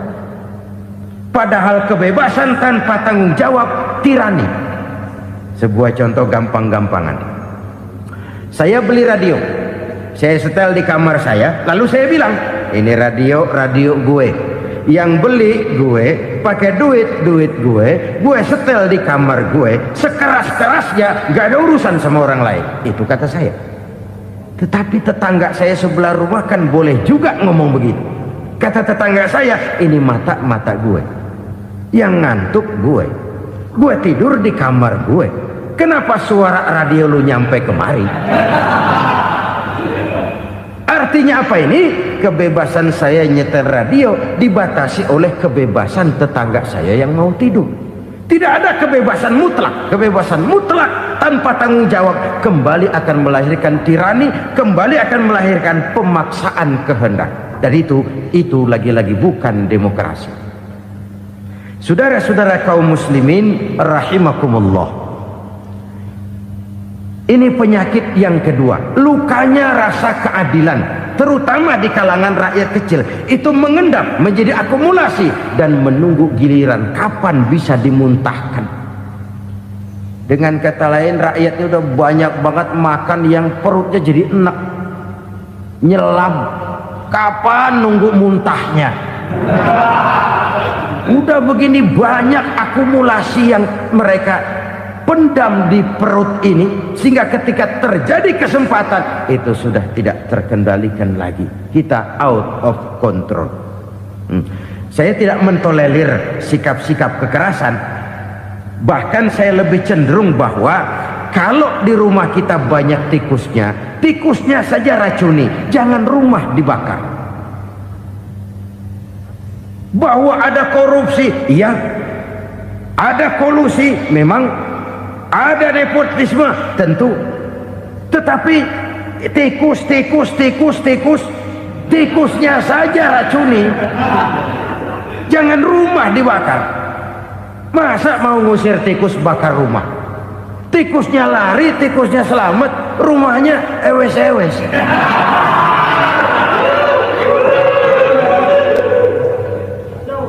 Tikus selamat, rumah nggak punya. Masalah nggak terselesaikan dengan sebagaimana yang kita harapkan. Kita sepakat ini negara hukum, dan di hadapan hukum semua manusia itu sama. Itu prinsip yang diajarkan Allah. Al-musawat bainan nas fi takalifil ahkam. Semua manusia sama dalam berhadapan dengan hukum Allah Subhanahu wa taala. Kalau hukum sudah pandang bulu, itu jelas yang enak yang banyak bulunya. Siapa yang banyak bulunya? Monyet. Kalau hukum pandang bulu, monyet keenakan. Saudara-saudara kaum muslimin rahimakumullah, introspeksi. Mari kita bercermin bagaimana perjalanan hukum selama ini. Kalau introspeksi ini kita temukan, lalu ada upaya untuk memperbaiki diri. Jangan menggunakan tak ada gading yang tak retak, mikul duwur mendem jero untuk menutup-nutupi kesalahan orang. Padahal kesalahan itu sedemikian besar. Padahal rakyat kita tiap hari antri sembako. Ada yang sehari sekali makan, ada yang makan sudah bercampur tiwul, ada yang nasi sudah dicampur pisang, balik jadi orok lagi. Macam-macam upaya rakyat untuk menangsal perut ini. Lalu rakyat ditenang-tenangkan, lebih baik puasa Senin Kemis sambil menghadapi krisis ekonomi. Kenapa rakyat yang disuruh puasa? Kenapa bukan pejabatnya yang puasa lebih dulu untuk kemakmuran rakyat? Kalau rakyat yang memang perutnya udah gepeng disuruh puasa, makin krempeng perutnya. Artinya pejabat harus punya sense of politik. Ya, tidak, puasa itu kan tidak cuma Senin Kemis saja puasa itu. Puasa perasaan, puasa menghargai perasaan yang sedang kondisi yang sedang dihadapi oleh rakyat. Bagaimana rakyat yang tengah antri sembako melihat pejabatnya lewat dengan mobil yang harganya sampai 1 miliar. Oh, inilah pemimpin saya. Luka lagi rasa keadilannya. Kita tidak tenggang rasa. Puasa dalam artian itu pun akan menolong menegakkan semangat kebersamaan, membentuk semangat kebersamaan. Saudara-saudara kaum muslimin rahimakumullah, penyebab bencana yang ketiga dikatakan oleh baginda Nabi, wala dhaharat fihimul fahishatu illa fasha fihimul maut. Apabila kekejian telah merajalela, maka maut bertebaran di mana-mana. Kita renungi butir kalimat dalam hadis ini. Apabila kekejian telah merajalela, maut bertebaran di mana-mana. Begitu murah arti sebuah kehidupan. Penjarahan untuk hal-hal yang kecil tapi sampai mengorbankan nyawa. Apabila kekejian sudah terjadi di mana-mana, maut pun bertebaran. Maut dalam arti berpisah ruh dengan jasad, tapi juga maut dalam arti orang bisa mati karirnya, orang bisa mati usahanya, orang bisa mati kesempatannya karena perbuatan-perbuatan keji yang selama ini tidak terbendung. Lahirlah teori mafia. Siapa yang kuat dia yang berkuasa, siapa yang lemah dia menjadi mangsa. Proyek-proyek besar yang menang tender itu ya dari itu ke itu saja. Yang pengusaha-pengusaha tidak punya koleksi, koneksi, tidak bisa bayar komisi, dapat proyek tetelan. Ada dagingnya, dikit namanya juga tetelan. Dagingnya sudah habis disantap oleh meja. Sekian puluh meja dilalui, sekian puluh amplop dikeluarkan. Sehingga yang akhirnya ya tinggal tetelan itu tadi. Maka kualitas pekerjaan pun sudah bukan lagi jadi masalah. Demikianlah mafia-mafia ini bermunculan di mana-mana. Di pengadilan terkenallah mafia pengadilan. Hukum bisa dibeli, hukum bisa dipesan menurut kebutuhan sponsor. Mafia peradilan, mafia politik, mafia ekonomi, bahkan mafia agama yang menggunakan agama sebagai kedok, menggunakan agama sebagai dalih, menggunakan agama sebagai topeng untuk melancarkan maksud-maksud politiknya pun tidak tertutup kemungkinan. Apabila kekejian telah merajalela, maut bertebaran di mana-mana. Korupsi, kolusi, nepotisme itu bagian dari kekejian. Kita selama ini kalau mendengar maksiat, itu yang terbayang cuma judi, mabuk, zina. Ya itu maksiat. Tapi korupsi, kolusi, nepotisme itu juga maksiat dalam bentuk lain. Kalau ini sudah bertebaran, maka maut terjadi di mana-mana. Jangan bayangkan cuma mati orangnya, itu sih kewajiban. Yang menyakitkan itu orangnya masih hidup tapi dibikin mati, karirnya mati. Kenapa? Karena yang diperlukan bukan cuma orang pinter tapi orang taat. Biar pinter, kalau nggak taat minggir. Biar bodoh, kalau taat bisa nyenangin atasan, bisa nyemir, nyemur. Kumaha juragan wae ayo nama. Itu yang kadang-kadang dapat penghargaan. Tidak ada prestasi kerja kecuali bikin senang orang di atas. Kita lihat di desa-desa jalan rusak. Kalau ada berita pejabat anak mau turun, jalan rata sekali. Sampai tanah dari mana aja dikeruk buat ngeratain tuh jalan. Pejabat pulang legok lagi jalanan. Katanya kita kerja buat rakyat, nyatanya kita cuma melayani atasnya. Kenapa? Terjadi lingkaran setan. Seperti kata lagu Dul Sumbang itu, mahasiswa takut sama dosen, dosen takut sama dekan, dekan takut sama rektor, rektor takut sama menteri, menteri takut sama presiden, presiden takut sama mahasiswa. Lah muter balik lagi, lingkaran setan, lingkaran setan. Saudara-saudara kaum muslimin rahimakumullah, kekejian yang merajalela, praktek-praktek mafia yang tertuang dalam kehidupan sehari-hari menyebabkan orang mati karirnya, jasad masih hidup, karir mati, itu menyakitkan. Mati bisnisnya. Rakyat kecil pernah senang ketika cengkeh booming, harganya bagus, rakyat banyak yang pergi haji. Lalu mau ditata, lahir tata niaga cengkeh, malah amburadul. Harga cengkeh jatuh, petani cengkeh kecil menjerit. Siapa yang untung? Segelintir orang.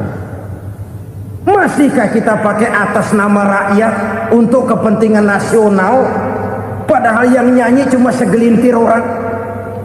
Masihkah kita mau bohongi rakyat ini dengan mobil nasional tapi bikinan Korea?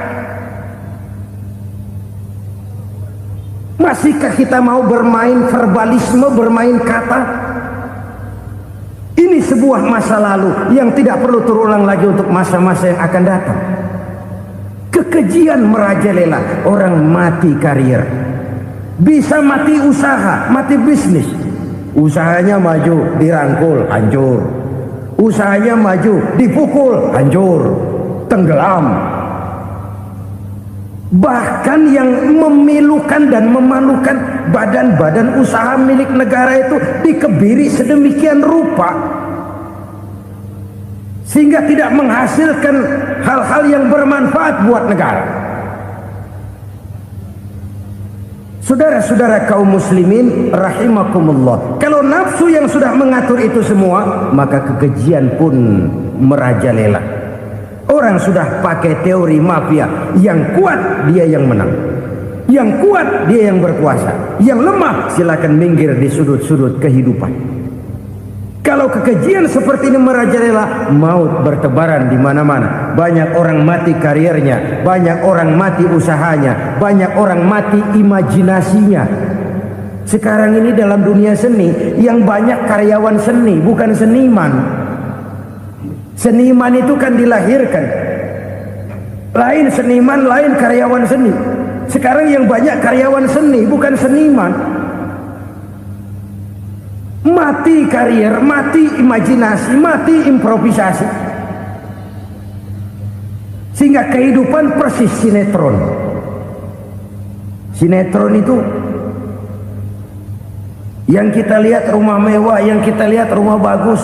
Gak pernah kita lihat di sinetron kita ini rakyat antri sembako. Kita dijejali hal-hal yang indah, yang wah, yang membuat kita tenggelam dalam gaya hidup instan, tenggelam dalam gaya hidup wah. Kita lupa dengan realitas keseharian di tengah-tengah masyarakat kita.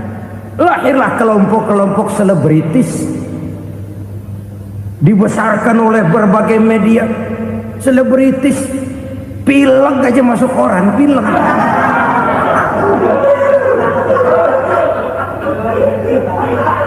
Rakyat yang pingsan antri beras nggak masuk koran. Rakyat yang semaput antri minyak nggak masuk koran. Selebritis panok masuk koran.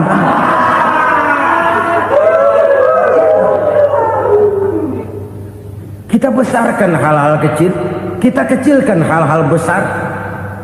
Kenapa? Kita mengejar oplah, kita profit oriented, tidak lagi berorientasi kepada realitas hidup yang kita hadapi ini. Kalau kekejian sudah merajalela, kata Nabi, maka maut bertebaran di mana-mana. Maut dalam artian maut, coba lihat sekarang begitu murah nyawa. Karena 1000 perak orang mau nusuk bunuh. Karena beras seliter orang khilaf, begitu murah kehidupan. Tapi kekejian dalam bentuk korupsi, kolusi, nepotisme, kekejian dalam bentuk itu mematikan karier, mematikan bisnis, mematikan imajinasi, mematikan kreativitas. Itu juga maut dalam bentuk lain akibat kekejaman lain. Ini penyebab yang ketiga. Yang keempat, penyebab bencana menurut baginda Rasul, wala tuffiful mikyala illa muni'un nabat. Apabila timbangan sudah dicurangi, maka tercegahlah tumbuh-tumbuhan. Apabila timbangan sudah mulai curang, maka terjadilah musim paceklik. Apabila bisnis sudah bergaya mafia tadi itu, kecurangan-kecurangan terjadi, tender di balik pintu, yang dimenangkan cuma kelompok-kelompok yang bisa memberikan presentasi yang besar, muni'un nabat, terjadilah paceklik.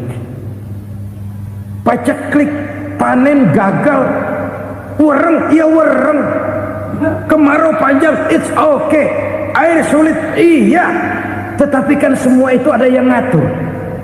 Kemarau ada yang ngatur, belalang itu ada yang ngatur, air itu juga ada yang ngatur. Yang ngatur itu yang serba maha. Kalau ia murka melihat kecurangan timbangan, Allah itu kalau murka kan gampang saja, tinggal komandoin balang, lang, hancurin tuh sawah. Konvoy belalang, konvoy.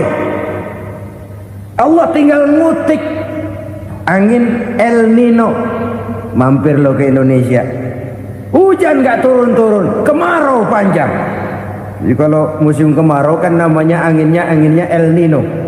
Kalau musim hujan anginnya namanya La Nina. Cakep namanya, kejem orangnya.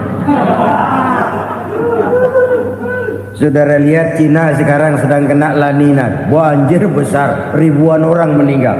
Dia mah ribuan mati kagak berasa, rakyatnya miliaran. Bangladesh lagi ngalami La Nina, India lagi ngalami La Nina. Angin, hujan, kemarau, belalang, itu kan ada yang ngendaliin. Kuncinya bukan di belalangnya, kuncinya bukan di peredaran matahari berputar, kuncinya di atas yang mengatur semua itu. Kalau timbangan sudah mulai curang, pengusaha sudah nggak mau jujur, apa nggak bikin perut jadi mual. Begitu rakyat antri sembako pingsan nggak dapat beras, sementara beras ditumpuk-tumpuk sampai membusuk. Kemana hati nuraninya? Kemana akal pikirannya? Kemana mereka yang berbuat atas nama rakyat tapi melihat rakyat susah tidak tergerak hatinya?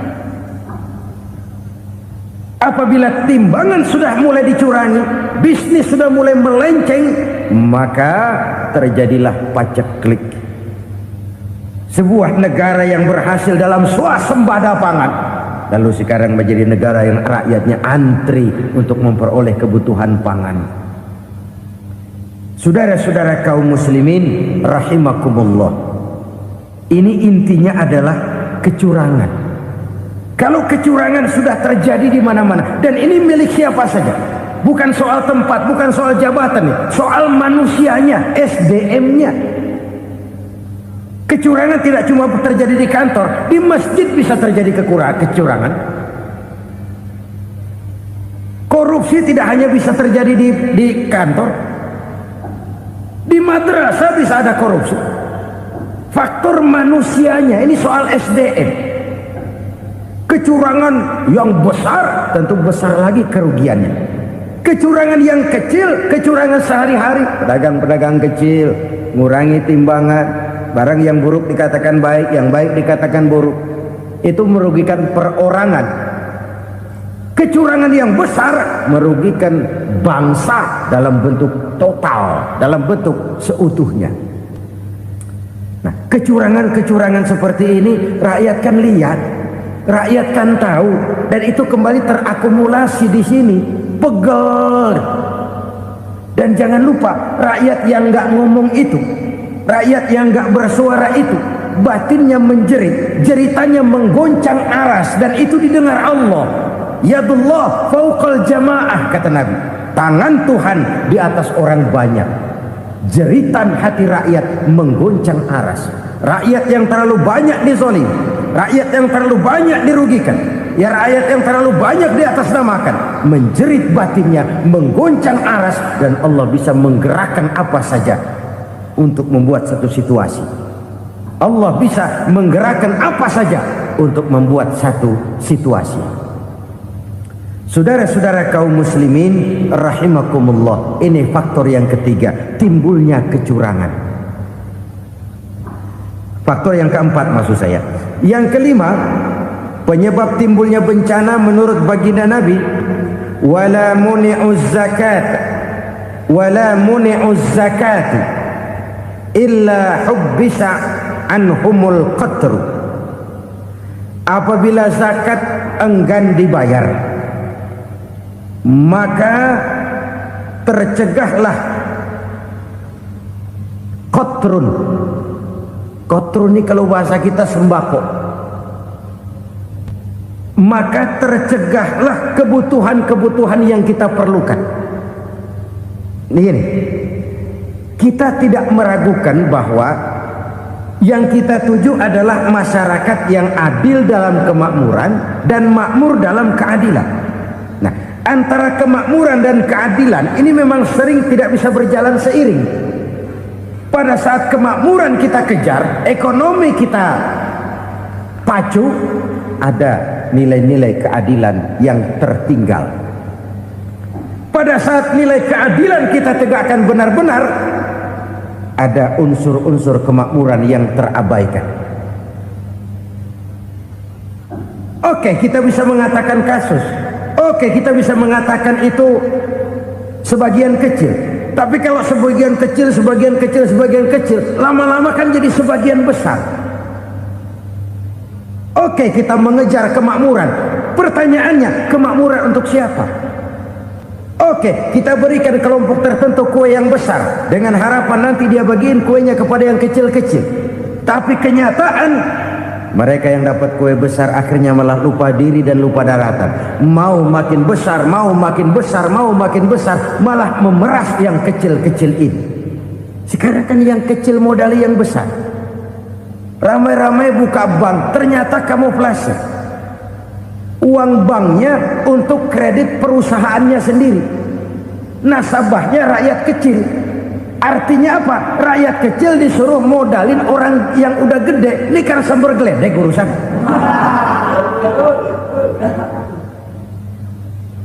Ini kan permainan apa lagi? Rakyat kecil suruh modali yang gede. Nasabahnya rakyat kecil, kumpulkan uangnya di bank, kucurkan kredit kepada perusahaannya sendiri. Bukankah itu rakyat kecil suruh modali yang gede? Sudah begitu kejamkah kita untuk meraih keuntungan dengan mengorbankan orang kecil ini? Sudah tidak bicara lagi kah nurani kita melihat penderitaan orang yang semakin susah ini? Kalau zakat enggan dibayar, padahal zakat 2,5% saja, 2,5% saja. Kalau itu pun enggan, kalau zakat saja enggan, bagaimana pula yang namanya sedekah, bagaimana pula yang namanya infak, bagaimana pula yang namanya santunan, bantuan. Kadang-kadang lipstick nyumbang si nyumbang, cuman nyolongnya lebih gede.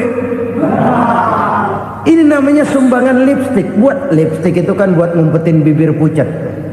Itu fungsi utama lipstick. Buat ngumpetin korupsinya, nyumbang kegiatan-kegiatan sosial, tapi yang dia korup lebih gede dari yang dia sumbangin. Lipstick kamuflase, nepu kata anak sekarang.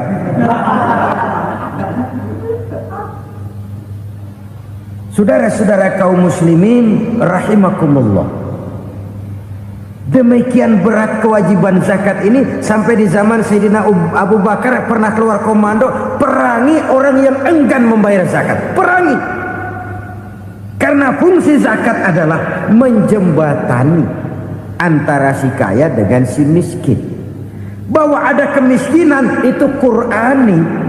Allah menyatakan, aku melebihkan rezeki sebagian kamu dari yang lain. Ini kan kesenjangan. Allah melebihkan rezeki sebagian kamu dari yang lain. Ada itu. Tetapi itu berjalan secara nature. Nah, kalau direkayasa, yang kaya semakin kaya, yang miskin semakin terpuruk, yang sudah besar dapat proyek besar, yang kecil dapat tetelan. Ini kan rekayasa namanya. Kesenjangan yang direkayasa ini yang kita harus kikis. Nah, fungsi zakat menjembatani dari sisi sosial. Dari sisi pribadi, Nabi berpesan, zakku amwalakum biz zakat. Bersihkan hartamu dengan zakat. Sekarang ada istilah nyuci uang. Uang hasil korupsi itu bisa dicuci, dijadikan uang bersih. Bukan pakai rinso, bukan. Pakai politiknya koruptor, diolah sedemikian rupa sehingga jadi uang resmi. Sudah memutik, itu termasuk yang disebut kejahatan kerah putih, white collar crime. Kejahatan kerah putih, kejahatan pakai dasi, kejahatan kelas kakap. Makanya orang mendingan goblok kagak bener daripada pinter kagak bener. Goblok kagak bener itu gampang ngurusinnya. Pinter kagak bener, ini yang berabe bener ngurusinnya.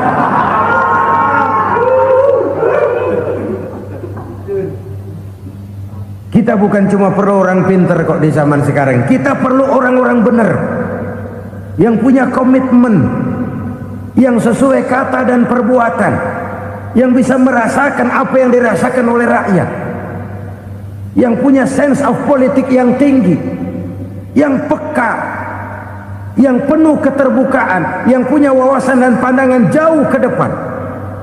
Dari sisi pribadi, zakat itu membersihkan harta kita. Ya, dia tercampur dengan yang subuhat, dia bahkan mungkin tercampur dengan sedikit-sedikit yang haram. Itu zakku amwalakum biz zakat. Bersihkan hartamu dengan zakat itu. Pada sisi sosial ia menjembatani, pada sisi pribadi ia membersihkan harta kita. Karena itu kalau kita minta berdoa minta rezeki, syarat rezeki itu halalan thayyiban wasi'an. Nggak pernah kurang dari 3 itu. Halal, bagus, banyak. Halal, bagus, tapi sedikit, susah ngaturnya. Halal, banyak, tapi kurang bagus, buat apaan?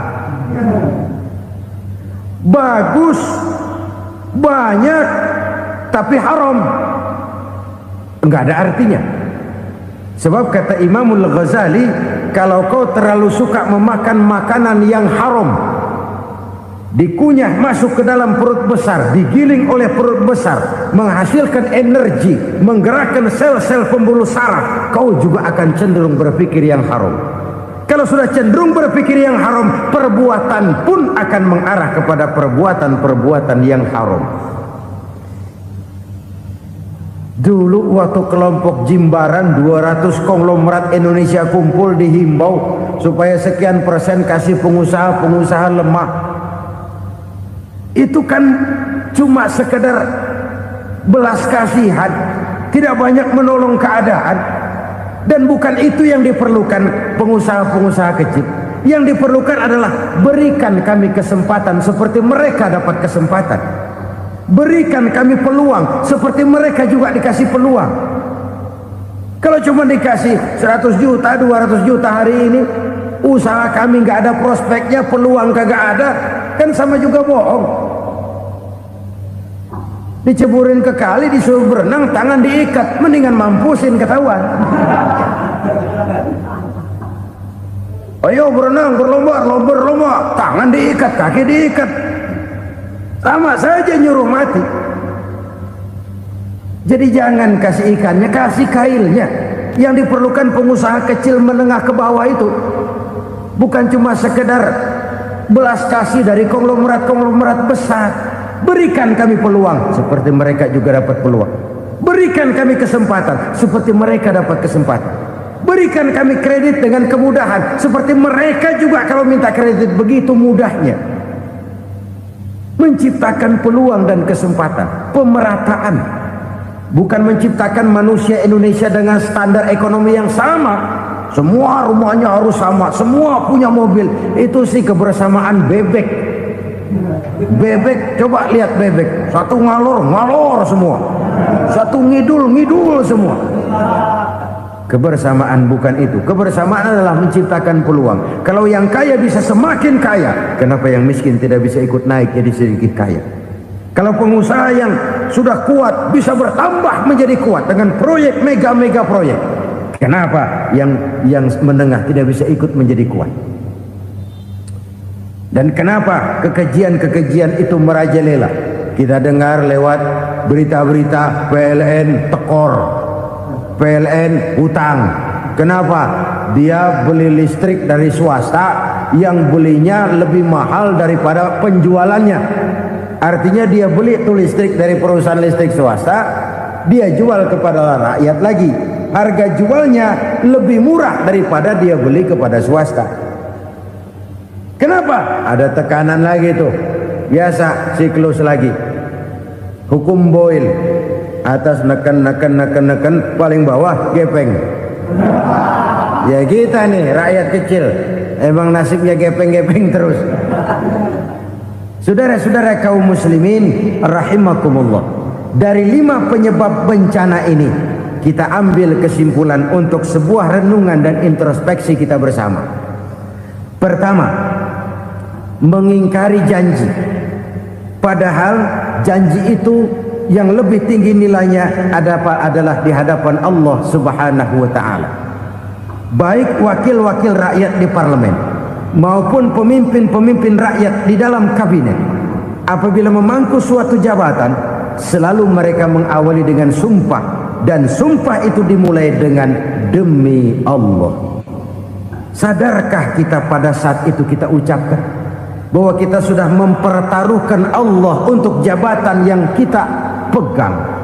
Kita sudah mempertaruhkan nama Allah untuk posisi yang dipercayakan kepada kita. Sadarkah kita bahwa menyia-nyiakan itu satu dosa yang sangat besar, yang tidak hanya kepada Allah tetapi juga kepada rakyat yang kita wakili, kepada rakyat yang kita pimpin. Cukuplah sudah rakyat dijadikan address, umat dijadikan alamat sebagai numpang. Marilah kita kembali kepada komitmen awal dengan jujur kepada janji kita sendiri. Lalu yang kedua, kekejian, baik berupa korupsi, kolusi, nepotisme, dan perbuatan-perbuatan lain akan melahirkan kemiskinan. Kekurangan pangan bukan satu-satunya yang menyebabkan rakyat menderita. Lukanya rasa keadilan terakumulasi di hati rakyat, dan jeritan hati rakyat mengguncang aras. Kalau Allah murka, Allah bisa melakukan apa saja untuk menciptakan suatu kondisi. Faktor yang ketiga adalah praktek mafia menebarkan maut, baik orang yang mati jasad dan rohaninya maupun orang yang mati karirnya, mati kejujurannya, mati usahanya, mati imajinasinya. Hilang kreativitas kita sebagai bangsa. Faktor yang keempat, kecurangan-kecurangan di bidang usaha, di bidang tender, mengandalkan menjual kekuasaan. Dan memang repot kalau penguasa jadi pengusaha. Mau atau tidak mau, kebijakan-kebijakan kekuasaannya akan memperkuat jaring-jaring usahanya. Dan pada saat itu objektivitas sulit ditemukan lagi. Lalu yang kelima, keengganan membayar zakat, menumpuknya kekayaan negara pada kelompok-kelompok tertentu. Ini akan melahirkan paceklik yang berkepanjangan. Menumpuknya kekayaan dan harta negara pada kelompok-kelompok tertentu akan melahirkan paceklik dan kemiskinan yang berkepanjangan.